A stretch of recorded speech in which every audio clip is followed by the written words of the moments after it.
To the second half of the recognition portion, the first individual we're going to recognize here tonight is Bob Phillips. And Bob was instrumental, pardon the pun, in the music. That just happened. I didn't do that. I would never have done that. But Bob was really foundational, how's that for a better word, in our music program. And again, for those of you that are familiar with our school district, music is an integral part of what we do. And Bob was a very, very important part of the foundation. And so I told him the other day when I spoke to him, when we went through these nominations, we had Bonnie Wright out in our first class, we had Bradley Phillips in a class, we had Becca Schweitzer, who's danced and done some things on Broadway. We had all these people that have been involved in the music program, and yet Bob hadn't been. And as near as I could tell, he was kind of like that super popular, really attractive student that everybody thought had already been invited to the prom and hadn't been, and they were all afraid to ask him. So we're really excited to have Bob in this class and happy to recognize him here tonight. So Bob Phillips.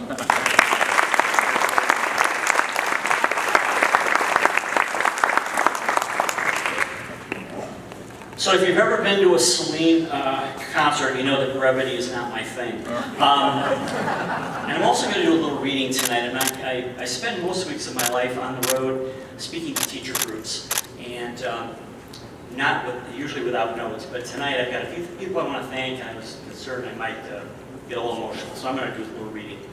I'd like to express my deepest thanks to the Foundation and the Saline area schools for this evening's special honor. Saline is a place Pam and I called home for 27 years. We started our adult lives here, raised 3 wonderful daughters, Becky, Sarah, and Katie. Becky and Tony and family are here tonight. And 4 of our grandchildren are also here. We also had the privilege of working with incredible students, parents, and colleagues while in Saline. There's one special person here tonight that more than any other made the orchestra program at Saline Fiddlers possible, and that is my beautiful wife of 46 years, Pam Phillips.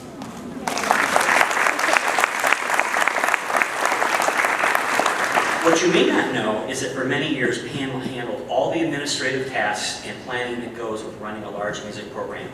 Her relentless attention to detail freed up the emotional and headspace for me to be creative both as a teacher and composer-author. She truly deserves this award as much as I do. Thank you, Pam, for the difference you made in the Saline community. I would also like to congratulate my fellow award winners tonight, friends one and all. The interconnectivity we share may not be apparent to everyone, but we all had each other's children, siblings, and even several of tonight's recipients in class. Our lives have been intertwined in deep and meaningful ways. It is with some trepidation that I start the process of thanking people, as I have no idea where to stop. That being said, I'd like to give a special thank you to Martha Brosson and David Walter for hiring a 22-year-old wet behind the ears kid out of the University of Michigan. Martha and Dave were great early mentors for me and valued friends. I also have to say a special thank you to my lifelong friend and colleague, John Mason. We spent 25 years building a band and orchestra program together. If I searched the whole world over, I couldn't ask for a better friend and colleague. I'm sure this is hard to believe, but in those days I was often jumping in where angels feared to tread, and John was always pulling me back from the precipice, so thank you, John. There are so many people that changed my life in Saline, but there are 2 in particular I have to mention. They inspired me to be a better teacher, but more importantly, a better human being. They challenged me and supported me in ways you can't imagine. Both of them are the definition of integrity and leadership. Paul Tebow and Ellen Ewing, thank you for changing my life and making my career possible. Words cannot express how much you both mean to me. So thank you, Ellen. When I was job searching and interviewing during my senior year, I remember one of my professor's advice when he said, "You'll be tempted to take a more prestigious job at a big high school with a developed program. Don't do it. Go out to that little farm town and build it yourself. You'll learn more in the process and be a better teacher for it." Truer words were never spoken. That learning process would span the 70s, 80s, 90s, and 2000s.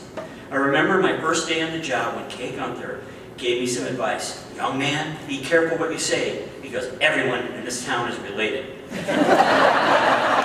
I found that out on the first day when I went to call roll and realized that once you said Feldkamp, Marion Finkbinder, and Birdmeister, you pretty much had it covered.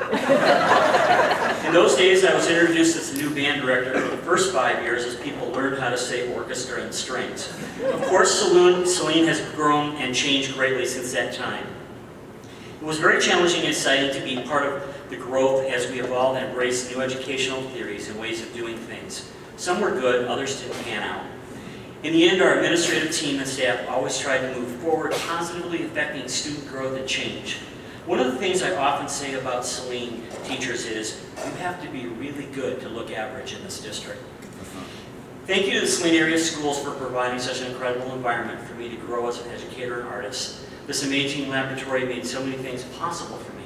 I spent the last 20 years writing method books in music for school orchestras and bands. This includes 21 method books and 200 pieces for orchestras and bands, all birthed from my Saline area schools experience. An experience that has allowed me the opportunity to work with some of today's greatest film composers, rock and pop stars. These were skills that were developed and honed in Saline as I developed specialized materials for my students. The other part of my second career has been traveling the world doing in-service training with music teachers. What a varied experience having the opportunity to work with teachers from all 50 states, Europe, and Australia, the entire country of Australia 9 times now. In the last several years, I've been working with VH1 to help at-risk students, in such places as New York, New Jersey, New York, other large cities. Last year, I was giving a keynote speech for the instrumental teachers in New York City at LaGuardia High School, better known as the Fame School. There I was standing on the stage in front of hundreds of music teachers speaking about engaging children. In that moment, I couldn't help thinking about my first day in Saline and the amazing journey I was allowed to go on. Since leaving Saline, I've been blessed to work with teachers throughout the country and directly impact many students, all because I was embraced by a very special community 42 years ago.